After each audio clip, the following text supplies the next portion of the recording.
It became my medicine to move through the grief and the sadness and the anger and the frustration, all the different emotions that if I didn't have the tools would have just got stuck in my body.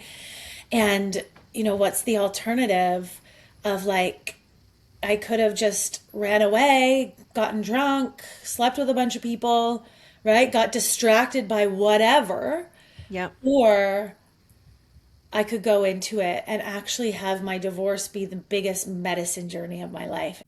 Hey, babe, I'm Brooke Jean, licensed therapist, coach, mama, and your straight talking guide to ditching the pressure and living a life unperfected. I've coached some of the top C suite women in America, women leading $1 million companies while secretly falling apart. I've been her. I blend psychology, neuroscience, and energetics with lived experience to help high achieving women actually heal so that they can access their limitless energy, creativity, and vitality. So if you're a perfection obsessed woman who's checked every damn box, career, family, house, 401k, but still feels low key dead inside, you're in the right place. Here we rip off the good girl mask, call out the BS, and build a life that actually feels like yours. We're talking healing, we talk revealing, we talk rising, and we do it raw, real, and unfiltered. Brooke, I feel like this conversation is a long time coming. I mean, okay, maybe not that long, but for sure, like ever since I met you Yeah. and then got to be in your world and got to learn dance alchemy. And we have actually tried to have this conversation a couple of times, but for some reason, it was destined to be had today. So, welcome to the Unperfected Pod. I'm so happy and grateful that you're here. Thank you so much for having me. I'm so happy to be here. So, my listeners know about you. I have definitely spoken, sharing that I went to advanced energetics, sharing that I got to do dance alchemy 3 times in a week, and I felt incredible. And then I knew I wanted to weave it into my practice because it was that powerful and profound for me. And I was longing for in person connection with my neighbors, literally. And so you taught me, and it's been amazing. But I want to hear the origin story of Dance Alchemy because I know it's a juicy one. It always comes. Yeah. It's like, wait, how far do I go back? Tell me how you received this idea and have been birthing it into the world as powerfully as you have been.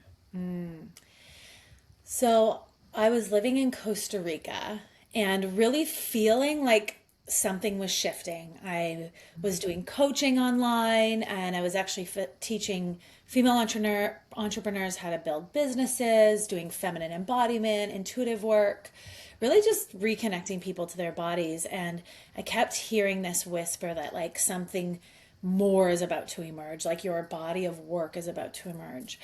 And I had for 18 years been teaching various forms of dance healing, dance fitness. I worked with kids in schools. We did like mental health, physical literacy, social emotional learning. I worked for a mental health organization. I'd always weave dance. And I noticed that there's this thread that I weaved into all of the work I had ever done, which was always based around psychology, mental health, personal development, healing, and dance was the thread. I mean, I also did a lot of international development work in indigenous communities in Africa, in various parts of the world. And once again, what was the weaving piece? Dance. Dance was what brought people together, helped people heal, helped me teach whatever I needed to teach, you know, Yep. or helped facilitate that connection. And so dance alchemy started to emerge when I was living in the jungles of Costa Rica. I just bought a house with my husband at the time, and we were about to start our life there. We had been there for a few years, and it was a really exciting time. I had sold my company teaching kids dance in schools, and I was like, I'm all in. Mm. And the idea emerged for Dance Alchemy. and just really the vision of how can I help take my 18 years of experience of working with over 100,000 people and go deeper. I want to go deep with people. I want to like help women heal. And I saw this world of coaches and healers out there, and everyone was talking about embodiment, but I was like, but people aren't embodied and they're not teaching anything, any embodiment work. And I'm like, the best way to get people into their bodies is through dance.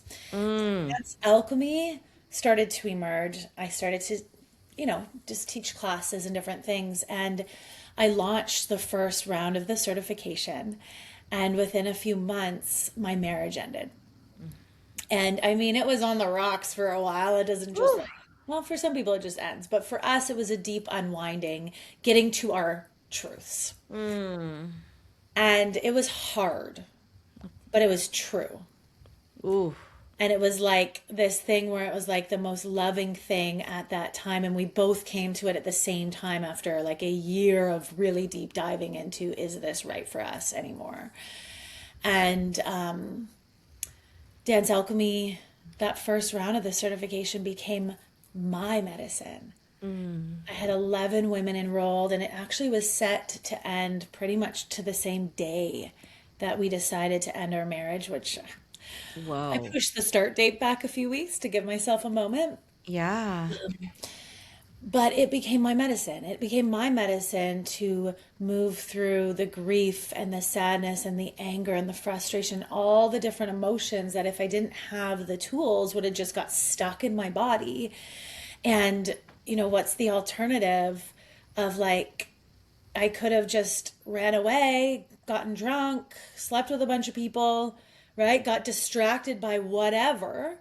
Yep. Or I could go into it and actually have my divorce be the biggest medicine journey of my life. And that's what I did. And I dove into and utilized what I had been creating with Dance Alchemy as my medicine. And of course, that medicine deepened and metamorphosized, and I was getting mentorship and support and somatic healing, and it just became my world. And now here we are 3 years later. We have over 130 instructors. We're on 4 continents. We have facilitators all over the world creating dance healing spaces for women and men, for all genders, but I mostly work with women, but now we have men teaching, and it's really cool. So it really is for everyone to come to feel, to heal, to release, and to rise, because it is, I really have seen in my life and in the work that I do that it's in our darkest moments, our hardest times, when we are able to face ourselves and we are able to sit with the parts of ourselves, the shame, the sadness, the anger, the overwhelm, and not run away and actually sit with it, love it, dance with it, express it, be with it, that it gets to alchemize, it gets to shift, it gets to change, and it becomes some of our greatest gifts and purpose and healing. And we actually set ourselves free in our darkest moments if we don't run away. Oh, okay. Okay. Okay. I've got 17 follow-up questions. I can't even remember the first. Oh, look, I think I got my red lipstick on my face. Okay. So much gold in what you just said, Brooke. Let's start with what embodiment is and like why it's so important. So a lot of the world is very stuck in their heads.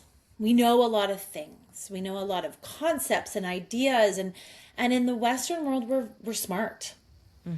We can be very smart. We can even tell you, I mean, this is my attachment style, this is my love language. We can process, I know my core trauma, I know this wound from when I was a child, I know I'm like this because of XYZ. And yet people find themselves in these loops, these healing loops. And so embodiment is like taking the information from the head, the things we know we should do, right? In simple terms, it's taking what we know we should do and just doing it, embodying it. It's taking the things it's like the vision or who we want to become, and we be that instead of talking about that. It's like, I want to be a kinder person. Well, then be a kinder person, right? I want to be a more consistent person, then be a more consistent person. From a healing lens, it means taking what we know about our trauma, our healing, our growth, and actually giving the body permission to let it go. Right? We do so much healing of figuring it out and understanding, and it's important. We want to know why we are a certain way. It's so important for us to know and to talk it through, and it's really helpful. But then there comes a point in our healing where it's like, can we let this go now? Can we let it go, the anxiety, the fears, the overwhelm, so that we can feel safe in our body? And a lot of people don't even fully know what that means. That sounds nice. What does feel safe in my body mean? Yep. And for me, and what I've seen, is to feel at peace, to feel like you can exhale, to feel like I'm here, I'm with you, I'm in this conversation, I'm in this experience, I'm smelling the roses. Embodiment is just being in your body, not in your head. You know, some people are in a conversation, they're thinking about 10,000 things, or they're walking down the street, they're not noticing the roses or the flowers. They're thinking of their to-do list, and they're talking to a friend, and they're drinking their coffee.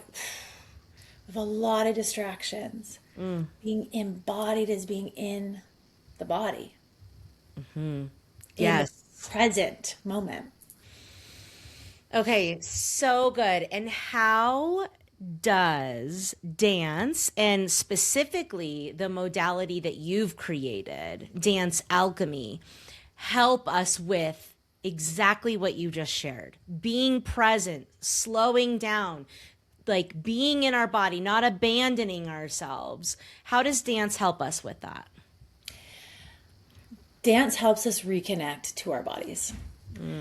Dance, when we really drop into it, into that flow state, we get out of our heads and into our bodies. And it helps us feel free to just express and move in ways that our body is guiding us to, without the filters of the brain saying, this is wrong, you look silly, you look stupid, you're not good at this, you have two left feet. Like all of those things, that's just the head.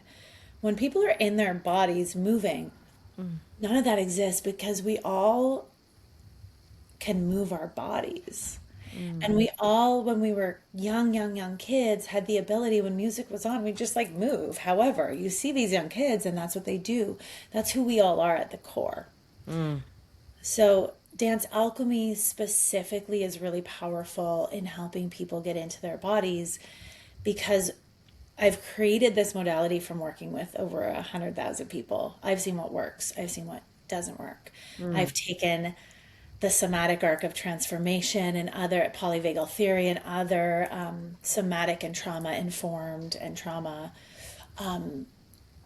philosophies, and really built the modality to create safety in the body so that it can feel, so that it can heal, release, and it can return to safety, which is presence, peace, connection. And this is where our hearts feel open and we can feel expansive and free and alive, which is our natural state. I really feel, and this is what I've, when I tune into my mission and vision for Dance Alchemy, it's helping people feel alive. Because it feels as though when I look around, especially when I'm in big cities in North America, I'm like, people aren't living. We want to feel alive, that life force energy Yes. that is inside of us. Yes. Okay, that's what I was just going to say, is we think it's outside of us. No. If I just do more, or I go on this vacation, or I get a partner, or I whatever the external thing, but that feeling that we're all after, the contentment, the aliveness, the inspiration, it's all inside of us. But so many of us have been disconnected from our bodies since, gosh, we were little girls. Yes. And so I feel like dance is such a tool to begin to heal that channel of communication, so that way you're in harmony with your body, because the body is infinitely wise, has so much information for us, has access to like infinite creation. And a lot of us are walking around without having that. And so, talk a little bit about the power of being in harmony with your body and letting your body speak to you and guide you, and what that looks like in your life. So, I really live by and try to listen to my body all the time in my work, in what I'm doing, and just allowing it to guide me. And I think there's a lot more of a movement around this of like listening to my body. Okay, my body's tired, so I'm going to rest, and I'm hungry, so I'm going to eat, and I need, I need to move my body. So as women, we are getting better at this, absolutely. But I think one of the blind spots and one of the biggest places for me has been in relationship, especially romantic relationship, right? And when it's like we love someone, but the body is speaking to us that maybe there's something off. Maybe there's something that's not right. Maybe there's a disharmony in that relationship. And this could mean having a hard conversation. This could mean doing something different, getting therapy or support or help. This could also mean, and in my case, my body was screaming at me with anxiety, with stress, with breakouts. It was screaming at me to get out. And later on, when I really took a step back and I could see things a lot clearer, I realized that my body wasn't broken. Often we're like, oh, I'm so anxious, I'm so anxious. And I was experiencing a lot of anxiety, which I don't generally experience anymore because of the work that I do. And I was like, Yeah. what's happening? Yeah. I thought I was like over that phase, but here my body's freaking out again. And I realized that my body was trying to keep me safe. And I think we get to a point in our healing where we also get to remember that things like anxiety, right? That fight or flight energy. Sometimes is our body protecting us from danger. Yeah. And so obviously when we're in constant state of anxiety, we get to teach our body that we're safe. But sometimes our anxiety is here to show us where maybe someone isn't safe in our life or someone isn't acting in our best interest. And so listening to that has been vital in my healing. And I realized that I was ignoring that because I had this deep wound around making sure the relationship stayed, because that was my safety, right? But I wasn't being safe, and I didn't actually need that relationship for my survival. Even though maybe my mother did, my grandmother, my great grandmother, and all the women before me, their relationship was, they had to survive, right? But we're at a place where we've evolved. And so our bodies can tell us, and it's like, oh, I get to listen to this because my survival is not based on this. My survival is based on me keeping myself safe and walking away even when I love the person, but they're not good for me. Yes. And this is a practice, right? Like, how did you, because I'm sure there's so many women listening that are like, if I'm being honest, my body is giving me some signs about my current relationship or my current place of work or my current, whatever. How do you begin to trust that so that you can have the courage to take action like you did? Well, we build the trust through small acts throughout our days, right? Like I was saying earlier, like the act of, oh wow, I am hungry and need to eat. Listening to our body. I'm tired. I'm going to go to bed early tonight instead of staying up late scrolling, Yeah. right? I need a movement break. I'm going to move, right? Mm. We build the act of self-trust through small daily practices so that when the big ones come, Mm. we've developed self-trust.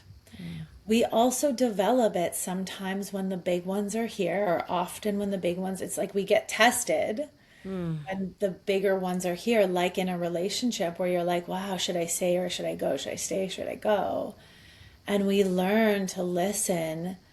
And for some people, it's staying when their body wants, or when their mind wants them to go, but right, because that's Yeah. their normal. And for other people, it's going when their attachments and their fears are wanting them to stay.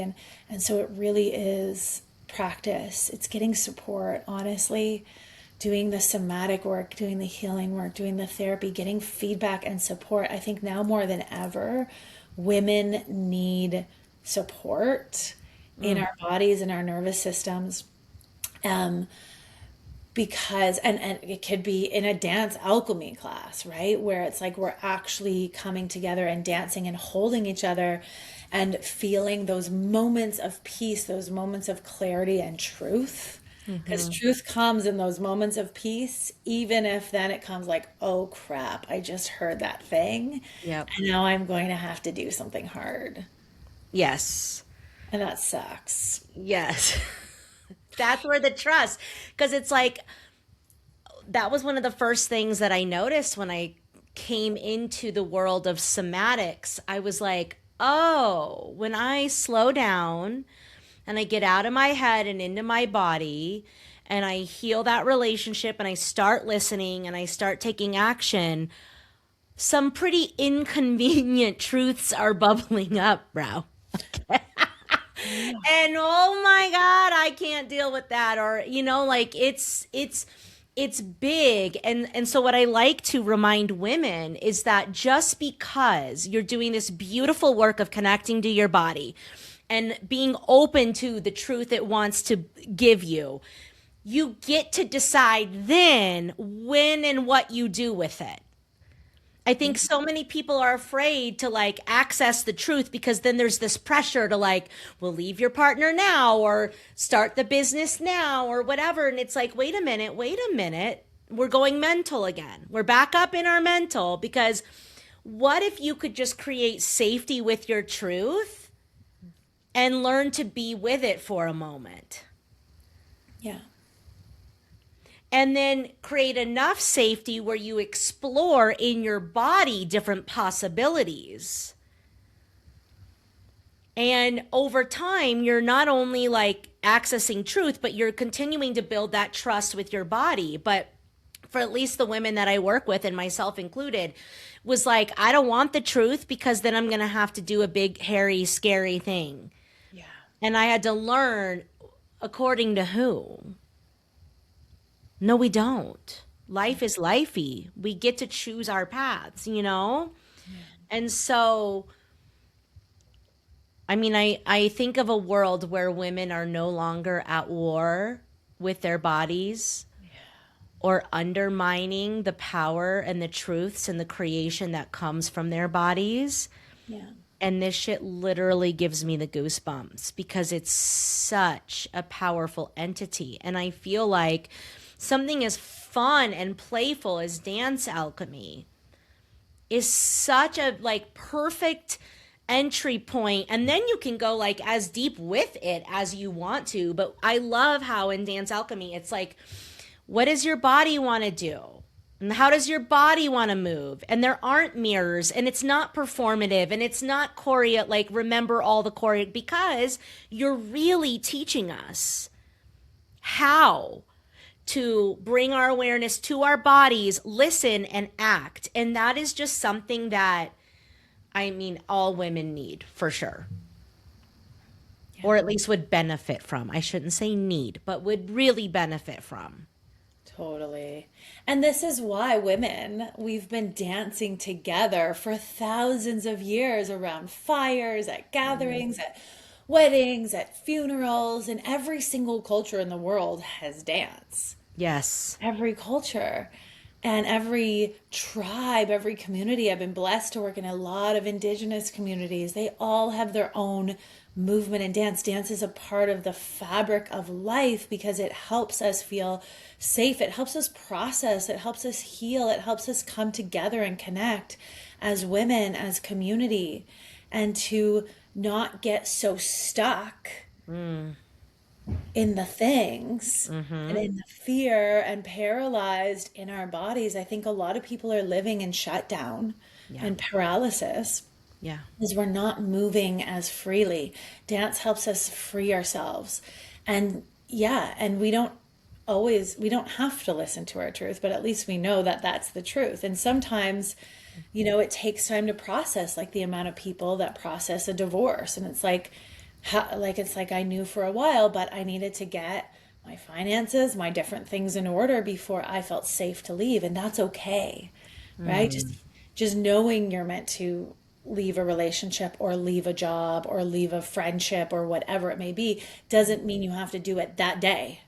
It Yes. just means that there's information that you're like, okay, is no longer aligned. What are the things, what are my next steps to get some help to put the things in place, right? A lot of women don't leave their relationships because of money, because financially they don't know how they're going to survive.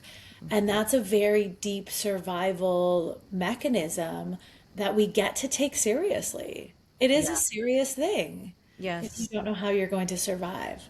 So what Yeah. can you do to put things in place to make some extra money, to get some support, to get that, right? And I think sometimes we're so afraid of knowing the truth because it's going to be painful to make change. But the change of staying the same, unfortunately, is getting a lot more difficult. I feel like 20, 30, 50 years ago, we could know the truth deep down and stay. Yeah. We could fake it till we make it better. Yeah, it's like it's becoming excruciating for most people. Yeah. And it's as the consciousness is raising and as we are waking up and breaking through these like generational things, patterns, ways of being, traumas, it is getting harder and harder to live out of alignment. Our bodies are shutting down. Literally. Yeah. Literally. So you said something earlier that I want to go back to because it was big. And it was how divorce and dance was a medicine portal.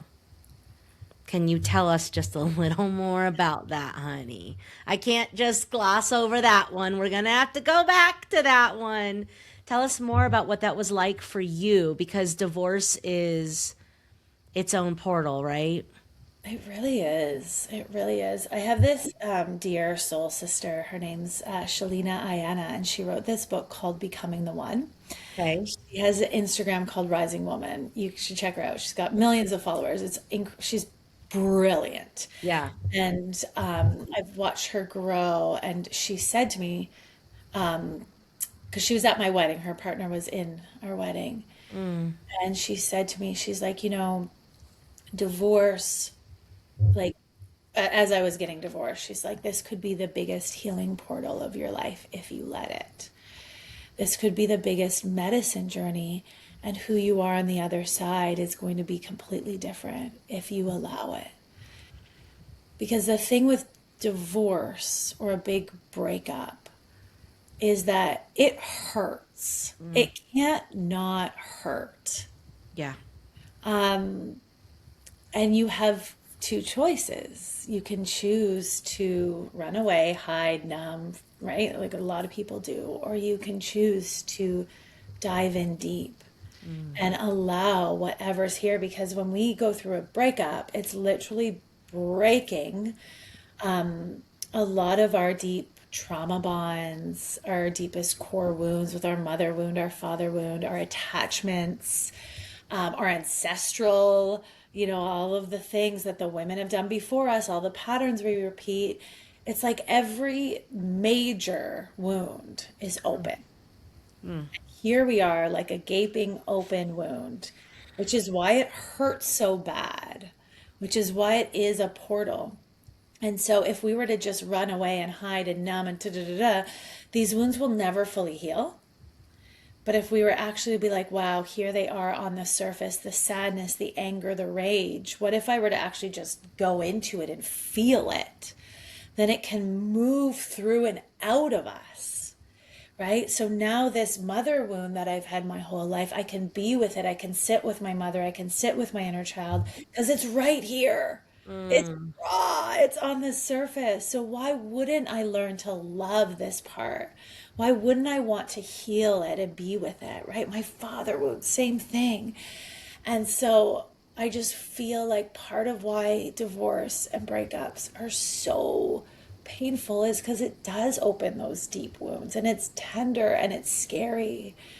And for me, it really sparked by going into it and then sharing my journey a little bit online, but definitely in my certification, right? We go deep in Yeah. my Yeah. certification. It's like a whole journey that we go on. Yeah. Um, and that became a lot of my teaching, and a lot of people have learned a lot and also learned how to navigate their own big things in life, divorce, heartbreak, just life, big life transitions, both through the understanding, which is a lot of what you do in your work, of like the understanding of the trauma and the inner child work. And it's so beautiful, but then also through the somatic of like, okay, and I no longer need to carry this forward. What if a divorce or a breakup is the biggest gift of your life, because by opening those wounds, they are right there on the surface. So you get to heal them and be with them, and you can move forward without repeating the same patterns that you've been repeating. Because most of us are just living in patterns and cycles. And for Mm. me, I had lived with a pattern of men, or dating men and marrying a man, but with a certain pattern for 18 years because of some Mm. core wounds. Well, that only became available for me to say no more through that divorce,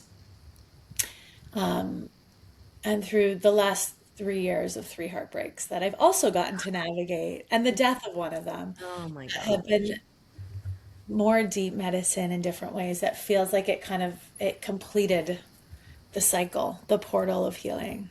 But Oh my gosh. that's a Oh real yeah. No more for her. Leave her alone. Okay. good.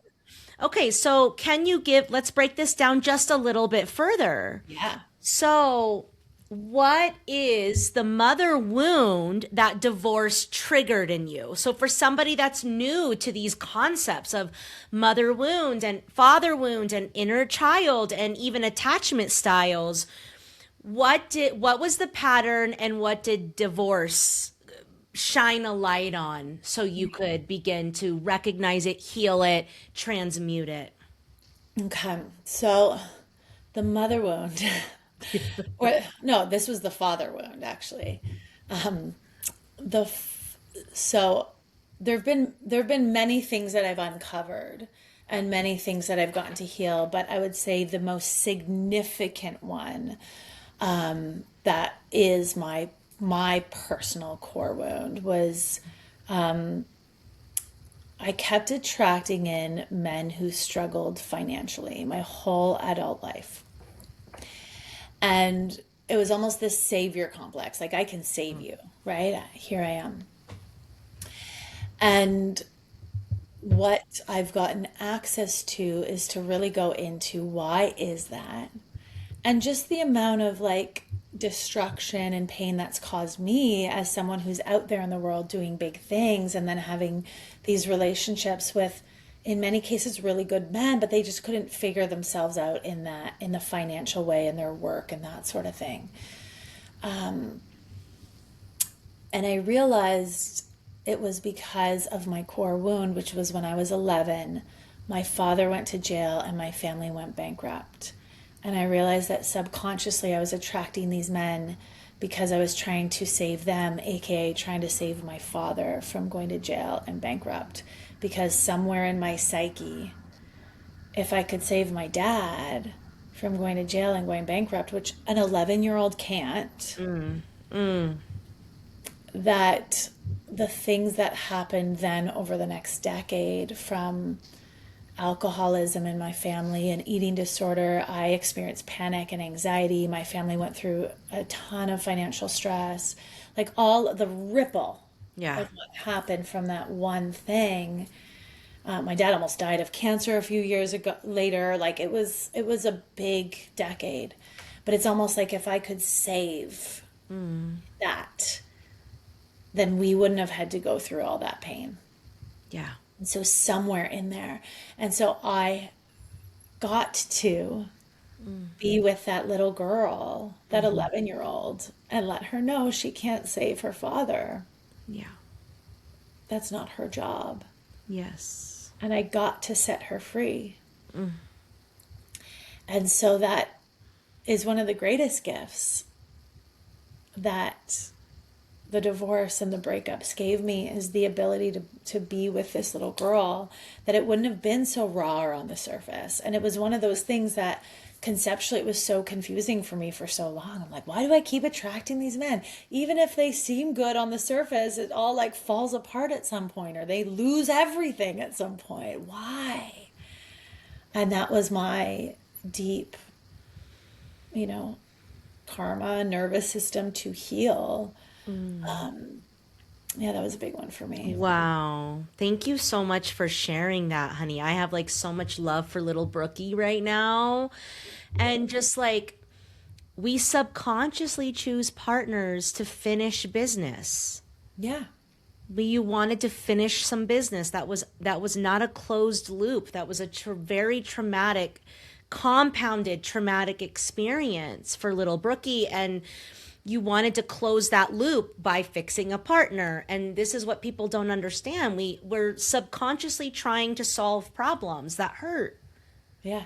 But once you have the awareness, okay, so I keep attracting partners that aren't stable in this way, then what do? Now what? I guess we'll You're like, find I'm still figuring that out. Yeah, I don't know. This is very new. And I Yeah. think that's the next thing, is like, once you've completed these cycles, there's a new layer of like, well, what's possible, which is both exciting and a little bit scary. You're Yes. like, there's comfort in the pattern. Yes. There's There's, familiarity in the pattern. yeah, even if it is uncomfortable, our nervous systems know what's familiar. And that's why a lot of people find themselves in these cycles, or going back to this a similar type of man or person. It's not because they want to necessarily play that out, but their nervous systems know it, and that's familiar. Yeah. And I feel like with dance or somatic stuff just in general, the more you move through these layers that we're discussing today, and the more you liberate the energy of these parts, the more you get to ask like the real you, not the wounded one, not the hurt one from the thing with dad, but the real you, like, what do I want in a partner? Like, what is it that makes me feel safe? What is it that makes me feel good? What is it that I want? Because I know that I can unconsciously choose from wounded parts. We all do this, by the way, guys. None of us are, and we're still doing it. By the way, I still fall into patterns every day. But I feel like the more we move through the stuff, it's like the clearer the signal of like, no, I want this, and I deserve this, and I desire this. And then we become like a match for those things too. Yeah. But it sounds like what you're saying is the portal of divorce really uprooted and exposed these bits and pieces that you got to sit with and love on and alchemize and liberate so that you could get even more embodied in the truth of who you are, which is the fucking point, ladies and gentlemen.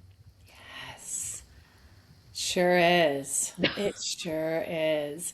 And there's something so liberating, peaceful, freeing, alive about being in your truth. And I Yes. think that's why we hear it a lot. Like we're hearing about it more and more because when you tap into that energy, you feel unstoppable. You feel like I'm so connected to my truth, to spirit, to my knowing, to my work, to my light.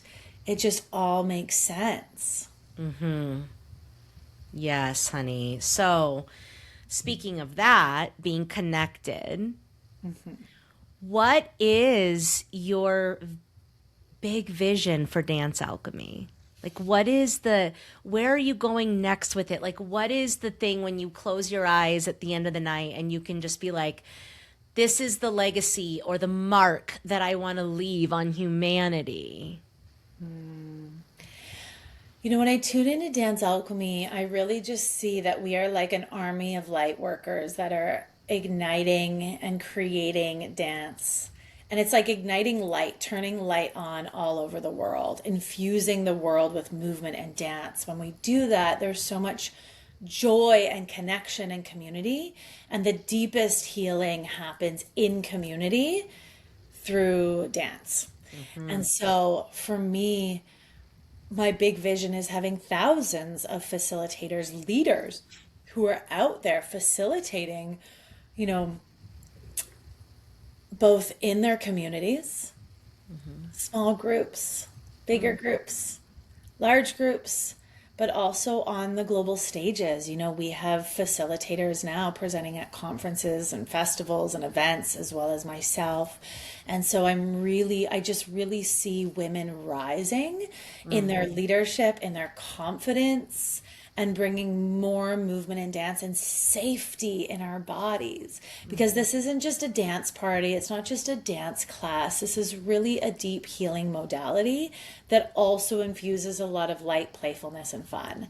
And Yes. so it gives us the range because the deeper we're able to go in our depths of our darkness, our sadness, our shadow is the equal and opposite that we can go in our light and our freedom and our joy. So I'm so much more interested in taking people deep, deep, deep into themselves, into the shadow, into the darkness, so that we can set you free into the light.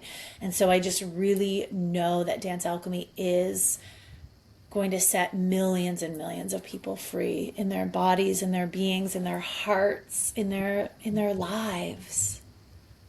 That's such a beautiful image to imagine all the lights coming on, Yes. right? People waking up, people remembering. Also just the like inclusion and the connection. I feel like for me just dancing, I was feeling a lot of tension politically, just even in my own neighborhood. And I was like, I feel like we need to remember that we're humans first and we're mothers and we're in community together. And we may have different views and things, but like we're a community. And so that's why I started bringing women in the park to dance because I could feel everybody's like armor come off and then their heart come through, right? And then the talking at the end of just like what came through and what's going on, that's like literally my favorite part. But I was like, do you see how more alike we are than not alike? We all fear for our children in some ways. We all want to be loved. We all want to contribute. Like, we're more alike than not alike. And let's remember that. And sometimes the talking, because the triggers can happen so fast, just can't get you there. But the dancing and the intentional eye contact, and just like it's almost like our souls and our bodies are just like remembering, oh yeah, we're not supposed to hate each other. We're not supposed to bash each other on Facebook or next door. Like, what are we doing?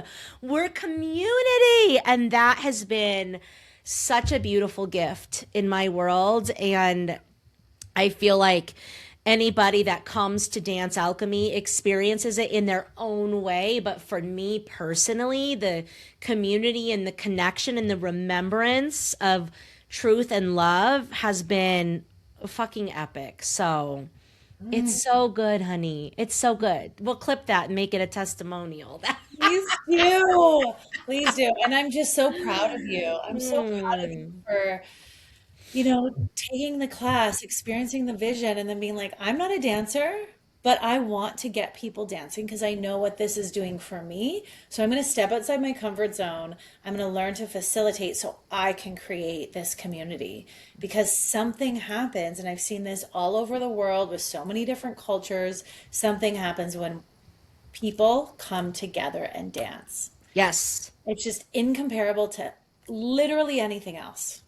It's so special. It transcends words. It transcends gender and race and political views and all of those things. And it brings us back down to our bodies, to humanity, to remember that we are all here breathing, trying to survive, trying to figure it out, trying to make it all work, trying to be happy, trying to feel alive, trying to feel less lonely and more connected and less sad and more joy. And we're all just humaning on this planet, trying to figure it out. Yes. More love and compassion for each other. Yes. And that no matter what's happening in my body, because my body is changing, I'm 45, I can still twirl, honey, and that shit feels good. Okay? There's also that. There's that, like, it still feels good to be in my body sometimes, right? That is really powerful. So thank you so much, honey, for coming on the show, for sharing your journey, for bringing this beautiful modality into the world. Where can my beautiful listeners connect with you and learn more about you and Dance Alchemy and your somatic, all of it? Yeah. So on Instagram, we have Dance Alchemy Global is our Instagram. My personal is Brooke Yantzi. So come and follow me over there. We also have facilitator trainings. We have level 1 training that runs a few times a year. It's 8 weeks online, or you can come find us in person. We did one in Colorado last year. We have one we did. in the fall in Toronto and Vancouver, and more dates coming.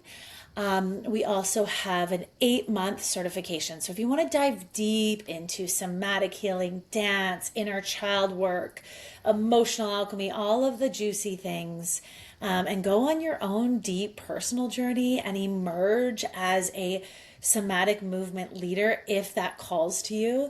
You can also just do it for your own personal journey, which a lot of people do. The 8-month certification is world class. It's amazing. We have so much fun. It's so healing.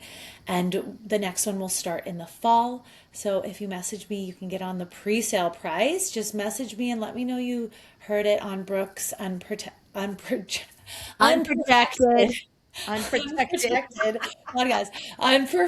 podcast.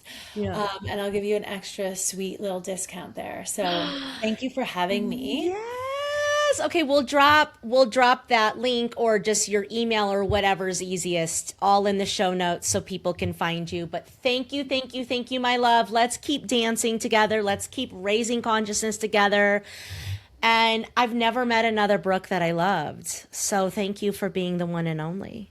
Oh my gosh, I love you so much. I love you so much. And to the listeners, thank you guys for being here. As always, I'm so happy and grateful that you're here and part of these conversations. And I will see you same time, same place next week. Bye for now. Hey babe, if you made it this far, I know you're serious about taking action and creating a life you actually love. Just by showing up, you're telling yourself and the universe, I matter. I'm ready. Let's go. So don't be surprised if things start shifting in your favor. If this episode moved you, do me a favor. Follow, rate, and review the show on Apple or Spotify, and subscribe to my YouTube channel at Brooke Jean Unperfected. It helps us reach more women, more mamas who are ready to do this work. And if something really landed, DM me on Instagram at Brooke Jean Unperfected or share a clip and tag me. I want to see what's moving through you and continue to support your journey. And hey, make sure you download my free guide, Get Unstuck. 5 therapeutic steps to take aligned action. All the links are in the show notes, and let's get you moving.